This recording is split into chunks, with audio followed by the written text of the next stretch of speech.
Wilbur Ross, the Secretary of Commerce for the United States right now, has pretty much flown under the radar since he got his job.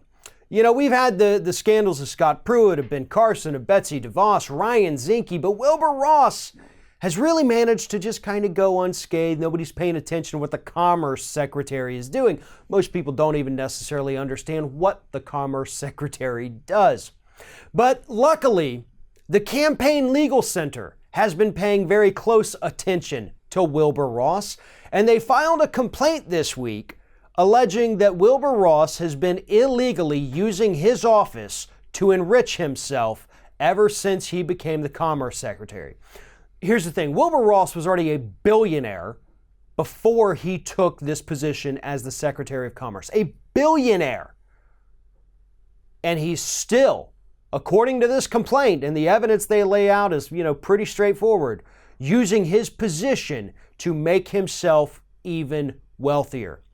And according to the complaint, Wilbur Ross is doing this because he has not divested from his many financial holdings and investments since he became Secretary of the Commerce. You're supposed to do that. If you do not do that, that is against the law. Ross promised he would, and yet it still appears that he is holding on to those and he's very involved in his own personal finances. And the Campaign Legal Center says they know this because he continuously, since becoming Commerce Secretary, has been shorting his own stocks, selling them off super quick below value before he loses more money. And he's frequently done that when he knows news is coming out that's going to affect those stocks and drive the prices down even further. They have several different incidents in their complaint where they're able to show that this is what Wilbur Ross did. That's illegal. That could also be basically prosecuted as insider trading, just like Chris Collins got popped with last week. And here we have the Secretary of Commerce, the guy who knows everything about trade, about financials happening here in the United States, products that are up, products that are down, tariffs that are coming. He's been a huge supporter of Trump's tariffs, by the way, and using that information, allegedly, to make sure that his stocks, his financial holdings, do not lose any money.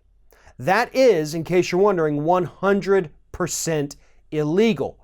But also, that is what we have come to expect from this cabinet of corruption that we currently have in Washington, D.C.